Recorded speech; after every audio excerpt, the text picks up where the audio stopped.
마태복음 24장 42절로부터 51절까지 말씀 함께 봅니다.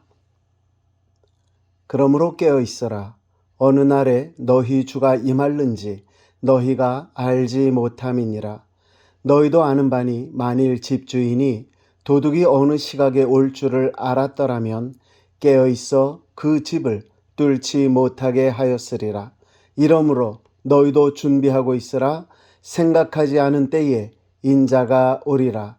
충성되고 지혜 있는 종이 되어 주인에게 그 집 사람들을 맡아 때를 따라 양식을 나눠줄 자가 누구냐? 주인이 올 때에 그 종이 이렇게 하는 것을 보면 그 종이 복이 있으리로다. 내가 진실로 너희에게 이르노니 주인이 그의 모든 소유를 그에게 맡기리라. 만일 그 악한 종이 마음에 생각하기를 주인이 더디 오리라 하여 동료들을 때리며 술 친구들과 더불어 먹고 마시게 되면 생각하지 않은 날 알지 못하는 시각에 그 종의 주인이 이르러 엄히 때리고 외식하는 자가 받는 벌에 처하리니 거기서 슬피 울며 이를 갈리라. 아멘. 할렐루야. 오늘도 우리의 삶 속에서 성령으로 순간마다 역사하시는 그 하나님의 은혜가 우리 모두 위에 가득 넘쳐나시기를 주님의 이름으로 축복합니다. 제가 이렇게 질문을 하며 오늘 말씀을 시작할까 하는데요. 여러분들이 예배를 드린다라고 할 때에 여러분들이 가장 중요하게 꼽는 것 하나가 있다면 여러분들은 무엇을 가장 중요하다고 말씀하시겠습니까? 예배 드리는데 가장 중요한 것. 자, 머리에다 두고 한번 제 얘기를 들어봐 주시기 바랍니다. 제가 오래전에 LA에 있을 때에 청장년 찬양 큰 모임이라고 하는 찬양 사역을 했었습니다. 그때에 찬양과 경배학교라고 하는 것이 한참 유행할 때여서 저희도 3회까지 그 찬양 경배학교를 배출을 했었어요. 근데 그때 사실 가장 저희가 많이 나누고 또 이것이 가장 필요하다라고 했던 것은 뭐였냐면 사역자가 되기 전에 예배자가 되어야 된다라고 하는 부분이었습니다. 우리가 보이기 위한 어떤 그런 행동을 하다 보면 정말 하나님 앞에 예배를 드림에 있어서 하나님 없는 예배가 드리기가 너무 쉽다라고 하는 거죠. 그렇기 때문에 만약에 우리가 진정한 예배자가 되지 못하면 어떤 일이 벌어지느냐? 예배는 있는데 하나님은 없다. 이렇게 되는 수가 있거든요. 예배가 있는데 하나님은 없다. 저는 하나님을 굉장히 소중히 여긴다 이거죠. 그런데 한번 이렇게 생각해 보실래요? 저는 성경을 읽으면서 한동안 혼돈에 빠졌었던 때가 있습니다. 그게 무슨 얘기냐면 여러분들이 잘 알고 있는 이스라엘이 그 법궤를 블레셋에 뺏겼었던 적이 있잖아요. 그래서 그 블레셋에서 그 법궤가 돌아올 때에 아비나답의 집에서 그 법궤를 술에 이제 싣고 나오는데 갑자기 소들이 벌쩍벌쩍 뛰는 겁니다. 그래가지고 이 법궤가 땅에 떨어지게 됐어요. 그때 옆에 그 법궤를 싣고 가던 술의 옆을 따라가던 웃사라고 하는 사람이 그 법궤를 손으로 탁 잡았습니다. 왜? 떨어지면 부서질까봐. 그랬는데 그 사람이 그 자리에서 죽게 되어졌다. 성경 말씀 사무엘하 6장 6절 이하에 그 말씀이 있습니다. 그들이 나곤 타작 마당에 이르러서는 소들이 뛰므로 웃사가 손을 들어 하나님의 궤를 붙들었더니 여호와 하나님이 웃사가 잘못함으로 말미암아 진노하사 그를 그곳에서 치시니 그가 거기 하나님의 궤 곁에서 죽으니라. 이렇게 돼 있거든요. 하나님의 성물을 함부로 만졌다는 거죠. 그렇기 때문에 죽었다라고 했을 때에 저는 혼돈했던 이유가 아니 그러면 그거 깨지게 내버려도 망가지게 내버려도 부서지게 놔도 라고 하는 생각을 순간적으로 했었습니다. 그런데 훗날 성경을 보면서 다시금 깨닫게 된 것은 법궤는 어떻게 운반하게 돼 있죠? 제사장들이 막대를 끼워가지고 지고 옮기게 돼 있어요. 그런데 그걸 어떻게 옮겼어요? 수레에다 옮겼어요. 하나님이 진노하신 것이었다. 그 진노의 표정 앞에 하필이면 웃사가 죽음을 당하게 된 것이었다 라고 하는 거죠. 제가 왜 이런 말씀을 드려요? 예배는 정말 소중한 거예요. 그런데 하나님이 원하시는 예배가 아니면 어떻게 된다? 하나님이 쳐다도 안 보신다. 아니, 오히려 하나님은 그곳에 벌을 주실 수도 있다라고 하는 거죠. 저는 이런 경험이 있습니다. 어떤 경험이냐? 성가대를 없애본 경험이 있습니다. 앞에서도 말씀드렸지만 제가 찬양 경배학교를 했던 사람이에요. 청장년 찬양 큰 모임을 했던 사람이에요.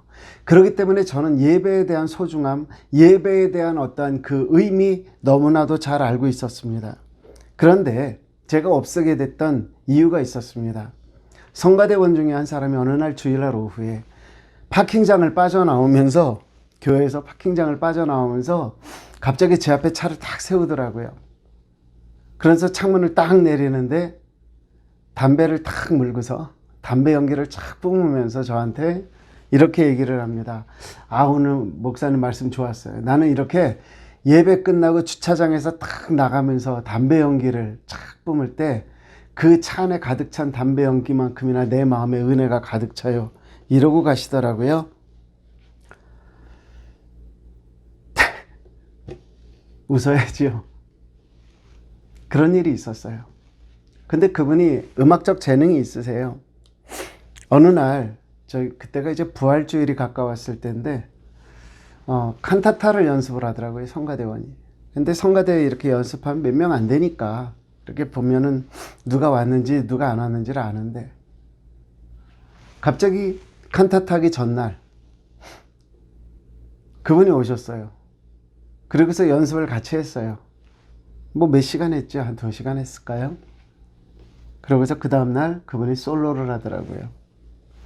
근데 제 마음에 죄송합니다만 좀 화가 났던 것 같아요. 이건 아닌데.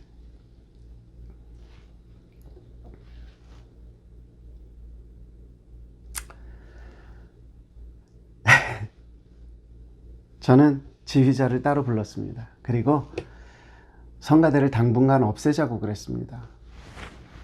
그 당시에 지휘하시는 지휘자도 성가 연습에 좀 애로사항이 있을 때였고 몇 가지 좀 이렇게 조정을 해야 될 필요가 있었어요. 그래서 성가대를 없애는 게 어떻겠느냐 그렇게 얘기를 했어요. 그랬더니 알았다 그러더라고요. 그러고 집에를 갔습니다. 그러고 성가대를 없애려고 그랬는데 뭐 하루인가 이틀이 지나서 아마 지휘자가 집에 가서 얘기를 했던 모양이에요. 그 집에 이제 장로님하고 권사님이 계셨는데 전화가 와서 난리가 났죠. 그러고서 그로부터 한 달도 채 안 됐던 것 같아요. 저한테 교회에서 나가달라라고 하는 통보를 받았습니다. 목사가 뭔데 마음대로 성가대를 없애느냐 하는 뜻이었겠죠. 그때 일을 생각하면 지금도 저는 마음이 많이 아파요. 그런데 과연 내가 정말 잘못했을까 하는 생각을 해봅니다. 잘했다는 뜻이 아니라 정말 하나님이 받으시는 예배였을까라고 생각을 한다면 왜 목사가 도대체 성가대를 없애려고 하는지, 그것도 찬양. 제가 미국에 올 때 성가대 지휘자로 왔을 만큼 음악을 좋아하고 잘하는데 그런 제가 그 성가대를 없애자고 그럴 땐 그만한 이유가 있지 않았을까요?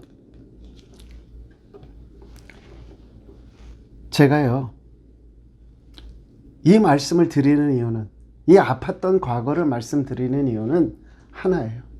오늘 우리가 무엇을 중심으로 살아가고 있느냐라는 거죠. 하나님 중심입니까? 아니면 세상의 물질 중심입니까? 예수님은 우리에게 그렇게 말씀하셨잖아요. 사람과 재물을 겸하여 섬길 수 없다. 나는 재물을 섬긴 적이 없다라고 말을 할 수 있을지 모르지만 그럼에도 불구하고 우리는 하나님이냐 아니면 하나님 외에 다른 것이냐라고 할 때에 보이지 않는 하나님에 대해서 등 돌리는 경우가 너무도 많더라 라고 하는 말씀을 드리는 거거든요. 여러분, 보기 좋은 예배가 다가 아니에요. 하나님이 받으시는 예배가 더 중요하다고요. 많은 재물을 드려야 하나님이 받으시는 것이 아니라 자기의 중심을 드리는 그 과부의 엽전 2잎을 더 귀히 여기셨다라고 하면 우리의 드려야 할 바는 뭐냐 하는 거죠. 오늘 말씀으로 다시 제가 돌아가서 오늘 말씀과 이 예배, 이 삶이라고 하는 부분을 제가 엮어서 보면 집을 떠난 주인이 언제 돌아올지 알 수 없는 하인들이 있습니다. 그런데 말씀대로 보면 하인들이 깨어 있어서 주인이 올 것을 기다리며 그 가운데 자기가 해야 될 일을 하느냐, 그들은 지혜롭고 충성된 종이다라고 하는 칭찬을 얻었다는 거죠. 그런데 그러지 않는 사람들이 있어요. 폭행을 하고 그리고 술에 취해져 있었던 그런 종들이 있어요. 그들을 악한 종이다라고 말을 하고 있죠. 저는 먼저 우리 스스로에게 이런 질문을 하고 오늘 말씀을 들었으면 좋겠어요. 뭐냐? 과연 나는 준비된 종인가? 과연 나는 충성되고 지혜로운 종인가? 오늘 본문 44절의 말씀을 함께 읽어보겠습니다. 마태복음 24장 44절입니다. 이러므로 너희도 준비하고 있으라. 생각하지 않은 때에 인자가 오리라. 여기서 마태는 무엇을 이야기하느냐? 준비한 종이 되어야 된다라고 말을 하고 있어요. 너희도 준비하고 있어라. 그런데 여러분 아시다시피 준비되었다라고 하면은 탁 떠오르는 게 있지요. 성경 말씀에 뭐죠? 열 처녀의 비유입니다. 나중에 한번 말씀을 다시 드리겠지만 가장 쉬운 요약은 뭐죠? 신랑을 기다리는 10명의 처녀가 있었어요. 5명은 등불과 기름을 준비했고요. 5명은 등불은 준비했는데 기름을 준비하지 않았다라는 거죠. 그런데 그 준비되지 않은 나머지 5 처녀들을 향해서 그 신랑이 했던 말이 마태복음 25장 12절에 있는데, 대답하여 이르되 진실로 너에게 이르노니 내가 너희를 알지 못하노라. 여러분, 신랑과 신부가 약혼을 하고 이제 마지막 예식을 거행하는 그때라면 굉장히 정말 밀착된 관계가 아니었겠어요? 그런데 그때 가서 하는 이야기가 뭐예요? 나는 너를 알지 못한다라고 하는 겁니다. 준비가 되지 않은 그러한 신부는 어떻게 돼요? 관계가 망가지게 돼 있는 거예요. 우리가 하나님과의 관계, 우리가 하나님을 준비한 신앙인이 아니면 하나님 관계가 망가지게 된다라고 하는 거죠. 그러면 우리가 어떻게 해야 되느냐? 누가복음 12장 36절에 보니까 너희는 마치 그 주인이 혼인집에서 돌아와 문을 두드리면 곧 열어주려고 기다리는 사람과 같이 되라, 이렇게 말씀을 하고 있거든요. 이 말은 뭐냐? 우리가 준비를 했어요. 근데 언제까지 준비된 모습으로 있어야 되느냐? 그 주인이 돌아올 때까지. 다른 말로 해서 우리의 하나님이 우리에게 임하실 때까지 우리는 준비된 모습으로 기다리고 있어야 된다라고 하는 거죠. 그러면 이렇게 표현할 수 있겠네요. 준비되면 곧 기다림이다. 그렇지 않습니까? 그런데 답답한 게 있어요. 사실은 뭐예요? 그 때를 알지 못하는 거예요. 그냥 무조건 기다려야 된다라는 거예요. 우리 모두가 궁금해요. 그런데 예수님도 때에 대해서만큼은 아무런 언급하지 않으셨어요. 사도행전 1장 7절에 있는 말씀 보면 이르시되 때와 시기는 아버지께서 자기의 권한에 두셨다. 그래서 너희 알 바 아니다. 예수님 자신도 하나님을 본 자, 나를 본 자가 하나님을 보았다라고 말씀을 하시면서도 그 때에 대해서는 말씀하지 않으셨다라고 하는 거죠. 그런데 오늘 말씀이 우리에게 뭐라고 말해요? 마태복음 24장 45절 이하에 보니까 충성되고 지혜 있는 종이 되어 주인에게 그 집 사람들을 맡아 때를 따라 양식을 나눠줄 자가 누구냐? 주인이 올 때에 그 종이 이렇게 하는 것을 보면 그 종이 복이 있으리라. 여기서 보니까 준비라고 하는 것은 뭐다? 기다림이다. 그런데 이 기다림은 어떤 기다림이다? 알지 못하는 기다림이다. 좀 표현이 이상하지만요, 이거 사람 미칠 일입니다. 언제 올지 알지도 못하면서 무조건 기다린다. 그런데 이 기다림이 기다림으로서의 어떤 힘과 의미를 가진다면 어떤 방법이 있느냐? 오래전에 고은이라고 하는 시인이 있었습니다. 수필집을 하나 냈는데 벌써 한 30년은 넘은 것 같아요. 제가 미국 오기 전에 샀으니까 35년 이상 됐을 것 같은데 사랑의 미학이라고 하는 수필집을 내셨어요. 그때 이런 표현을 중간에 쓰고 있는 걸 봤습니다. 뭐냐면 내가 사랑하는 연인을 기다릴 때에 그 기다리는 시간에 늦는다고 짜증을 내고 화를 낼 게 아니라 그 기다리는 시간을 사랑으로 채워라. 그렇게 표현을 하고 있거든요. 그렇다고 하면 저희는 예수님이 오시는 그때, 하나님의 그 때를 기다릴 때에 어떻게 기다려야 할까요? 하나님을 헤아리면서, 하나님을 생각하면서, 하나님이 원하시는 일을 하면서 기다려야 되지 않겠느냐라고 하는 거죠. 그런데 그 주인이 원하는 것을 오늘 말씀은 무엇라고 말을 하고 있었어요? 사람들을 맡아 때를 따라 양식을 나누어 줄 자라고 말을 했으니까 양식을 줄 수 있는 사람이 되어줘야 된다라고 하는 거죠. 그러면서 그들에게 뭐라고 얘기를 했어요? 충성되고 지혜 있는 종이라고 얘기를 했습니다. 제가 여기서 양식이라는 말을 한번 찾아봤어요. 그랬더니 단순하게 그냥 food입니다. food. 음식이라는 말이죠. 그런데 이 단어가 히브리서 5장에서는 조금 다르게 사용되어졌어요. 히브리서 5장 14절 말씀 보면 단단한 음식은 장성한 자의 것이니 그들은 지각을 사용함으로 연단을 받아 선악을 분별하는 자들이다. 여기서 히브리 기자가 말하는 음식이라고 하는 것은요, 단순한 음식이 아니더라고요. 뭐죠? 영적인 의미의 음식, 즉 하나님의 말씀을 깨닫는 것으로 해석될 수 있습니다. 그렇다고 하면은요, 오늘 말씀에서 때를 따라 양식을 준다라는 것은 두 가지 의미가 다 있을 수 있어요. 뭐죠? 음식을 필요로 하는 자에게 음식을 만들어 먹이는 자가 되라 라고 하는 것일 수도 있지만, 동시에 만약에 하나님의 종이라면 하나님의 때까지 버틸 수 있도록 저들을 양육해라 라고 하는 말씀이 될 수도 있겠죠. 하나님의 종은요, 하나님의 사람은요, 언제까지 버티고 기다려야 된다? 하나님의 오실 때까지. 어떻게 기다려야 된다? 잘 기다려야 된다. 어떤 모습으로? 준비된 모습으로. 무엇을? 기름을. 무엇을? 양식을. 믿습니까? 그런데 여기서 때라고 하는 말을 한번 생각해 볼까요? 여러분들 때라는 말 많이 들어보셨죠? 때라는 말은 헬라어에서 두 가지로 나타난다고 말씀드렸던 것 같아요. 하나는 크로노스, 하나는 카이로스. 크로노스는 인간의 때를 말합니다. 횡적인 흐름이라고 그랬죠. 카이로스는 종적인 흐름으로서 하나님의 때를 이야기를 합니다. 내가 하나님께서 언제 내 삶에 역사하실지 그 카이로스를 나는 몰라요. 그러나 우리의 크로노스 때는 흘러가고 있고 하나님은 때가 됐을 때에 하나님께서 내리시는 결정으로 우리에게 임하신다라고 하는 거죠. 하나님의 때를 구별할 수 있으면 우리는 어떤 사람이다? 지혜로운 사람이다 라고 말을 하는 거죠. 따라서 지혜롭고 충성된 자는요, 하나님의 말씀의 때가 될 때까지 하나님의 때를 위하여 하나님의 양식 말씀을 전하는 자다라고 하는 거죠. 제일 답답한 건 어쨌든 하나님의 때를 우리가 알지 못한다라고 하는 거죠. 그래서 때에 대한 거를 좀 찾아봤어요. 그랬더니 베드로 사도는 우리에게 이런 말을 하고 있네요. 베드로전서 1장 11절에 보니까 자기 속에 계신 그리스도의 영이 그 받으실 고난과 후에 받으실 영광을 미리 증언하여 누구를 또는 어떠한 때를 지시하시는지 상고하니라. 그 때에 대해서 베드로가 말하는 것은 뭐냐면 그리스도의 영이 때를 지시한다라고 이야기를 합니다. 즉 성령께서 역사하셔야 그 때를 순간적으로나마 깨달을 수 있고 그 때를 내가 받아들일 수 있다라고 하는 거죠.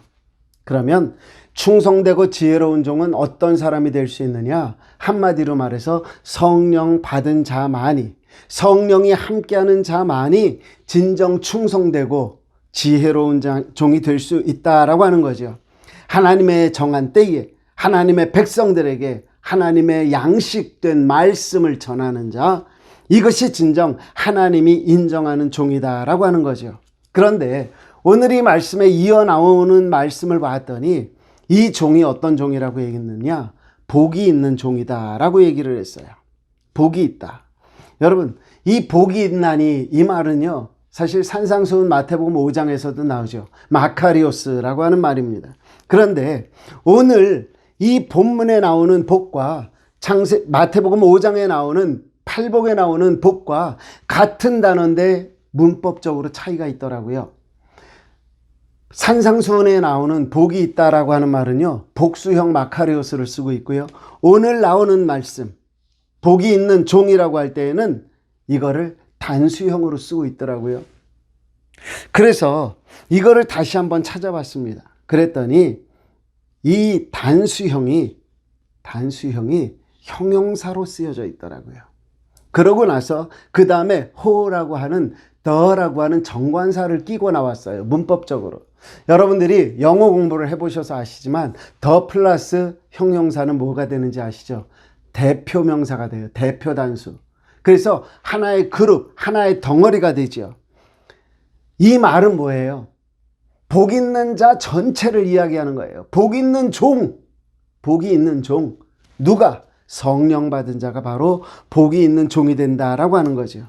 그러면 하나님이 인정하시는 종의 그룹에 속한 사람들, 하나님의 종이라고 인정받을 수 있는 사람들 어떻게 신앙생활 하냐고요. 45절 다시 가서 볼게요. 충성되고 지혜 있는 종이 되어 주인에게 그 집사람들을 때를 따라 양식을 나눠줄 자가 누구냐. 하나님이 인정하시는 종의 두 가지 특징이 나오네요. 하나는 뭐예요? 충성되다라고 하는 거고요. 하나는 뭐예요? 지혜롭다라고 하는 거죠. 이 두 단어가 가지는 뜻을 우리는 대충은 이해를 합니다. 충성되다, faithful. 우리 잘 알잖아요. 그런데 지혜롭다라고 하는 말. 프로니무스라고 하는 이 단어가 여러 군데서 사용이 되고 있는데 이 지혜라는 말을 한번 찾아봤어요. 그랬더니 마태복음 7장 24절에 예수님께서 하시는 말씀 속에 이런 말씀이 있어요. 그러므로 누구든지 나의 이 말을 듣고 행하는 자는 그 집을 반석 위에 지은 지혜로운 사람 같다라고 말을 합니다. 여기서 말하는 지혜는 그럼 뭐예요? 하나님의 말씀을 듣고 행하는 사람이 지혜다라고 하는 거죠. 지혜자. 너는 충성되다, 너는 지혜롭다라고 하는 그 말씀 속에서 우리가 알아야 될 것 중에 하나는 또 뭐예요 그럼? 하나님의 말씀대로 행하는 삶을 살아가는 자. 이것을 말하는 거죠. 그럼 제가 조금 바꿔볼게요. 그러면 하나님의 말씀을 들었는데 말씀대로 행하지 않는 자를 성경은 무엇라고 말을 하고 있느냐? 마태복음 7장 26절 이어서 나오는 말씀인데요. 나의 이 말을 듣고 행하지 아니하는 자는 그 집을 모래 위에 지은 어리석은 사람 같으니라. 어리석다라고 분명하게 이야기를 하고 있죠. 한번 생각해 보자고요.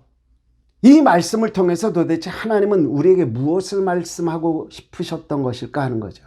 주인이 올 때까지 기다리는 종, 그들을 때에 따라서 먹이는 종, 그 때를 알지 못하는데 그 때를 알게 하시는 이가 누구다? 성령님이시다. 성령 받은 이 종을 갖다가 다르게 표현하면 뭐가 되느냐?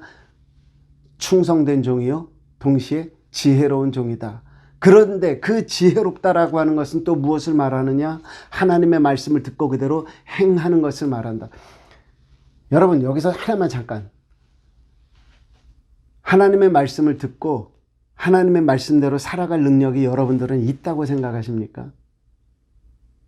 여러분들은 하나님의 말씀대로 살고 싶지 않아서 하나님의 말씀을 어기십니까? 아니에요.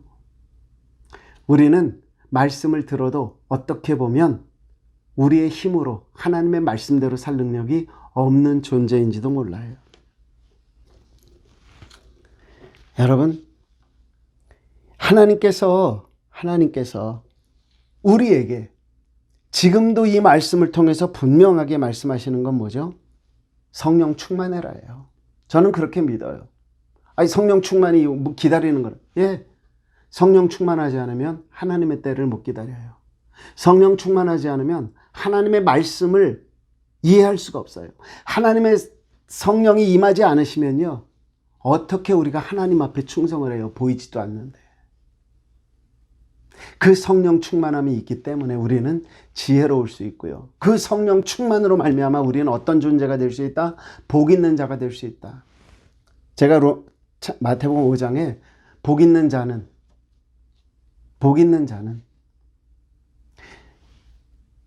복이 있을지어다, 복이 있으라. 심령이 가난한 자는, 제가 그 심령을 뭐라고 해석해 드렸죠? 푸뉴아라고 하면서 성령이라고 그랬죠. 가난하다라는 말은 뭐라고 그랬죠? 구걸하는 거다라고 말씀드렸어요. 성령을 간절히 사모하고 성령 없으면 안 된다고 성령을 구걸하는 자여 너는 복이 있도다. 그 말씀을 이리로 가져오면 어떻게 돼요? 성령 없이는 우리가 복 있는 자의 삶을 살아갈 수 없다라는 말이 되지 않겠느냐는 거죠. 여러분들이 평신도라고 그래서, 사역자가 아니라 그래서 종의 자리를 피하려고 하지 마시기를 바랍니다. 왜? 우리가 이미 선택받을 때 우리는 하나님의 은혜 속에 있는 겁니다. 우리가 하나님을 믿기로 결정했을 때 여러분 아무나 믿는 줄 아세요? 모든 사람들이 하나님의 말씀을 들었다고 다 믿을 수 있는 줄 아세요? 그렇지 않습니다. 그래서 저는 이런 생각도 해보죠. 저는 개인적으로는 종말론을 좋아하지는 않습니다. 그러나 신앙인은요, 종말적인 삶을 살아야만 합니다. 오늘이 내 인생의 마지막 날일 수도 있다라는 거죠. 그래서 제가 이렇게 묻고 싶습니다. 여러분, 준비되셨습니까? 여러분들은 정말 하나님이 찾으시는 준비된 종입니까? 아니, 여러분들은 준비된 종의 모습으로 하나님을 기대하며 기다리고 계십니까? 주님께서는 우리에게 이렇게 아름다운 약속을 하나 주셨어요. 마태복음 24장 47절에 있는 말씀 보니까 내가 진실로 너에게 이르노니 주인이 그의 모든 소유를 그에게 맡기리라. 주님이 인정하는 그러한 준비된 종이 되셔서 하나님의 그 마음이 여러분들을 믿고 일을 맡길 수 있는 그러한 하나님의 복받은 종들 되시기를, 충성된 종 되시기를, 지혜 있는 종 되시기를, 하나님의 때를 알고 살아가는 하나님의 종 되시기를 주님의 이름으로 축복합니다. 제가 한 가지만 더 말씀을 드린다면요, 그러면 나에게 악한 종의 모습은 없겠는가? 이것도 한번 돌아봐야 되지 않겠습니까?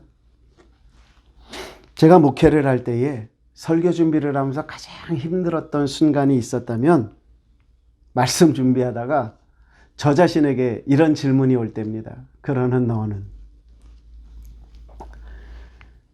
너는 그 질문을 딱 듣고 나서 내 마음속에서 들려지는 질문임에도 뜨끔할 때가 있습니다. 그러면 어쨌든 기도하게 되죠. 그러고 나서 정말 하나님이 주시는 은혜가 그 속에 있음을. 근데 여러분 그거 아세요? 제가 말씀 준비하면서 10번을 설교하면 8번, 9번은 사실 이런 경험을 합니다. 그만큼 저는 항상 여러분들에게 인정하지만 제가 가진 한계를 분명히 알아요. 그래서 하나님 앞에 더 구하게 되기도 하고요.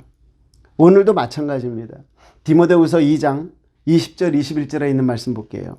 큰 집에는 금그릇과 은그릇뿐 아니라 나무그릇과 질그릇도 있어 귀하게 쓰는 것도 있고 천하게 쓰는 것도 있나니 그러므로 누구든지 이런 것에서 자기를 깨끗하게 하면 귀히 쓰는 그릇이 되어 거룩하고 주인의 쓰심에 합당하며 모든 선한 일에 준비함이 되리라.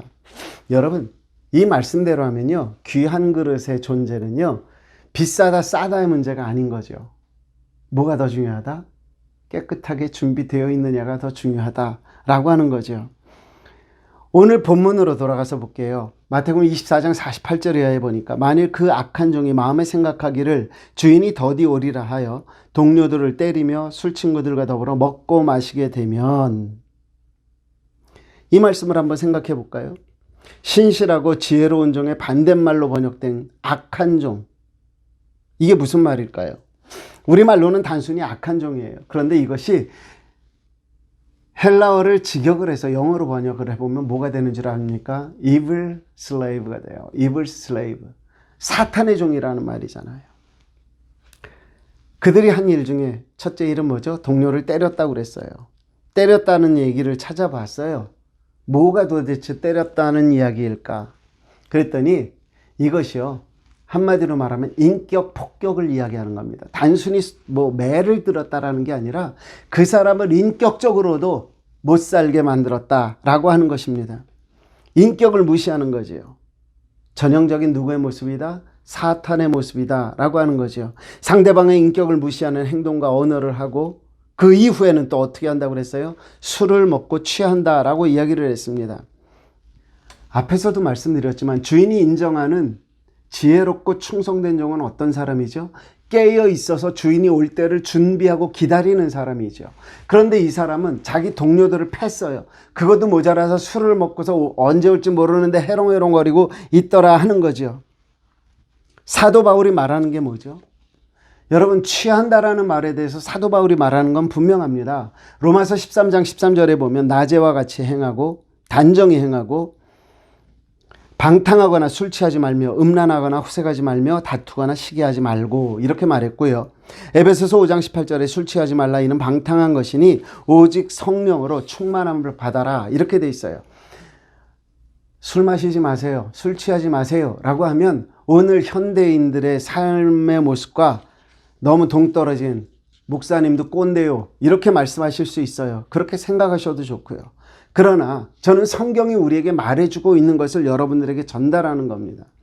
제가 여러분들에게 말씀드렸던 것을 한번 기억해 보시기 바랍니다. 술에 취하면 무엇에 끌려서 살아가게 돼 있다. 술에 끌려서 살아가게 있다. 그러면 우리가 성령에 취하면 무엇이 이끄는 대로 살게 돼 있다. 성령이 이끄는 대로 살게 되어 있다. 여러분, 무엇 때문에 사도 바울은 술 취하지 말라 이는 방탕한 것이니 라고 말을 하면서 성령으로 충만을 받으라고 이거를 대비를 시켰겠느냐고요. 술 취하면 술에 끌려가고 성령을 받으면 성령에 끌려간다라는 것을 우리에게 단적으로 보여주기 위한 것 아니었겠느냐 하는 거죠. 제가요, 성경에 나타나는 취한다라는 말을 계속 찾아보다 보니까 다음의 구절들이 나오더라고요. 잠언 4장 17절에 보니까 불의의 떡을 먹으며 강포의 술을 마신다라고 돼 있어요. 술이라는 것이 사람을 어떻게 만들어요? 강포하게 만들어요. 강포라고 하는 말은 난폭하다는 말이에요. 이것과 연결되어진 단어가 바로 앞에 동료들을 때린다라는 폭행에 관한 부분이더라고요. 즉 술을 취하면, 술을 마시면서 사람은 난폭해지게 돼 있다.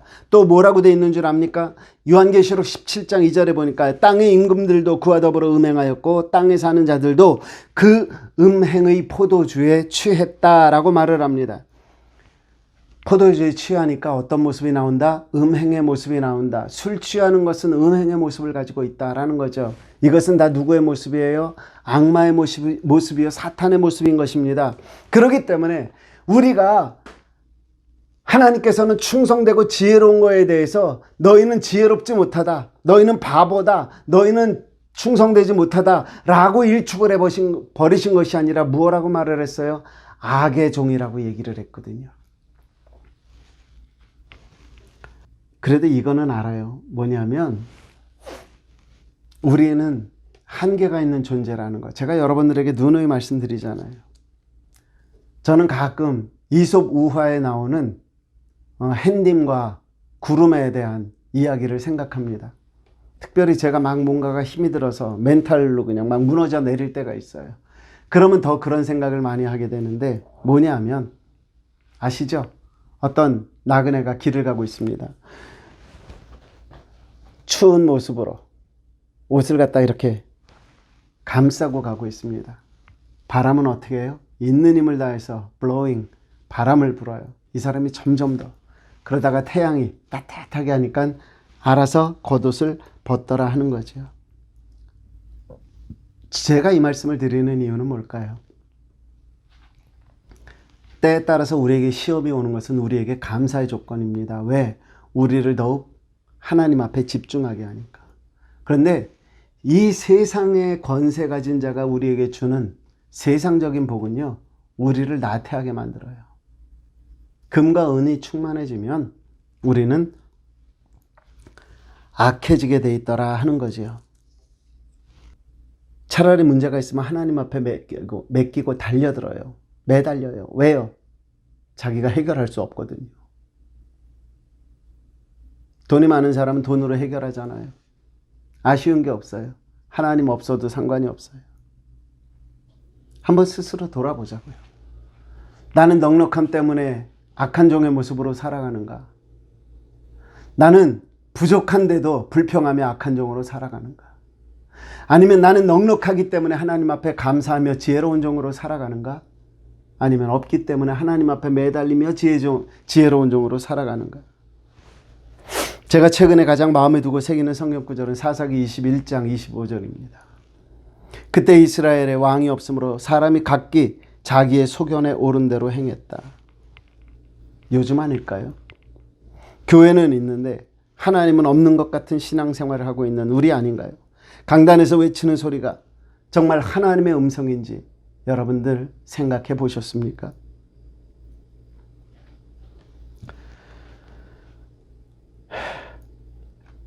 마태복음 24장 15절에 있는 말씀입니다. 그러므로 너희가 선지자 다니엘이 말한 바 멸망에 가증한 것이 거룩한 것에 선 것을 보거든 읽는 자는 깨달을진저. 하나님의 거룩한 말씀이 있어야 할 곳에 정말 하나님의 말씀이 있기는 한 겁니까? 여러분들은 어떤 종의 모습을 가지고 있는데요? 지혜로운 자, 충성된 자입니까? 아니면 어리석고 악한 사탄의 종의 모습입니까? 예수님이 우리에게 주시는 경고, 아니 사도 바울이 우리에게 주시는 경고는 디도서 1장 16절에 이렇게 되어 있습니다. 그들이 하나님을 시인하나 행위로는 부인하니 가증한 자요, 복종하지 아니하는 자요, 모든 선한 일을 버리는 자다. 하나님이 인정해요. 하나님 시인한다고요. 하나님 계시다고 믿어요. 그럼에도 불구하고 삶은 전혀 무관한 삶을 살아가고 있다라는 거죠. 한번 질문해 봅시다. 우리 스스로에게 나는 어떤 믿음을 가지고 있는가? 나는 정말 주님을 기다리는 마음으로 살아가는 그런 신앙인인가? 아니면 캐세라세라, 난 내 멋대로 살겠다. 하나님 있는 거 인정해. 먼데 갔잖아. 언제 올지 모르잖아. 내가 살아생전에 올지, 내가 죽은 다음에 올지 내가 어떻게 알아? 살아있는 동안에는 내가 내 마음대로 살을래. 어떻습니까? 여러분들은 어떤 모습입니까? 말씀 정리해 볼까요? 오늘 말씀은요, 하나님의 사람들 중에 두 종류가 있다고 말씀을 합니다. 한 종류는 하나님의 때를 알지 못하기 때문에 그 올 때를 준비하며 깨어있고 기다리고 말씀대로 행하는 삶을 살아내는 충성되고 지혜로운 종입니다. 또 다른 종류의 사람들이 있습니다. 뭐죠? 언제 올지 모르는데 그냥 오늘 하루 잘 먹고 잘 지내자, 잘 놀자, 하나님 오시면 그때 가서 어떻게 하면 되겠지 라고 자기 마음대로 술에 취해서 분별 없이 살고 주변에 있는 사람들에게 오히려 악행을 행하는 그런 종류의 사람입니다. 근데요, 결론이니까 제가 생각할 땐 이 두 가지 모습이 우리 속에 다 있지요. 그렇죠? 누가 이기느냐의 문제잖아요. 누가 이기느냐의 문제. 지혜롭고 충성된 종의 모습이 이기게 하려면 무엇이 추가로 필요해요? 성령 충만이 필요한 거예요. 성령 충만이 필요한 거예요. 성령 충만이 있어야 우리가 올바른 삶을 살 수가 있다라는 거죠. 왜? 우리의 죄성이 우리를 이기려고 하기 때문에. 그래서 우리에게는 하나님이 더욱 필요합니다. 하나님께 구하고 하나님의 은혜, 성령을 체험할 수 있다면 그 속에서 우리는 기도할 수 있고 하나님의 음성을 들을 수도 있고 우리가 변화된 삶을 살 수도 있고 새로이 창조된 삶, 하나님께서 인정하시는 충성되고 지혜로운 종, 하나님의 때를 깨닫는 종이 될 수 있다라고 하는 겁니다. 한번 이 시간 우리 스스로를 돌아볼 수 있기 바랍니다. 과연 나는 하나님 보시기에 충성되고 지혜로운 종인가? 아니면 나는 악한 종인가? 만약에 이 두 모습이 다 있다면 이 시간 여러분들에게 제가 부탁드리고 싶은 건 하나님 앞에 무릎 꿇고 성령 받기를 사모하시기를 주님의 이름으로 부탁합니다. 그래서 성령 충만함으로 충성되고 지혜로운 종이라 하나님에게 인정받는 하나님의 자녀 되시기를 다시 한번 주님의 이름으로 축복합니다. 좋으신 아버지 감사합니다. 우리의 속에 있는 모습이 있습니다. 충성되고자 하는 모습과 악해지고자 하는 모습이 있습니다. 우리가 술에 취하지 않으려면, 성령에 취한 모습이 되려면 우리는 성령 받아야 되겠습니다. 아버지, 저희들과 함께 해 주시옵소서. 이 시간 이 말씀을 듣고 함께 기도하며 성령 받기를 사모하는 모든 이들에게 하나님 성령으로 임하여 주셔서, 불같이 임하여 주셔서 저들의 삶이 이후로부터 하나님께로부터 너는 충성되고 너는 지혜롭고 너는 진정 내가 축복할 만한 나의 종이다 인정받는 저들의 삶이 될 수 있도록 인도하여 주시옵소서. 고맙습니다. 예수님 이름으로 기도드렸습니다. 아멘. 이번 한 주간도 성령 받으시고요. 하나님께 충성되다, 지혜롭다. 그리고 너는 복받은 종이다. 인정받는 하나님의 자녀들 되시기를 주님의 이름으로 축복합니다.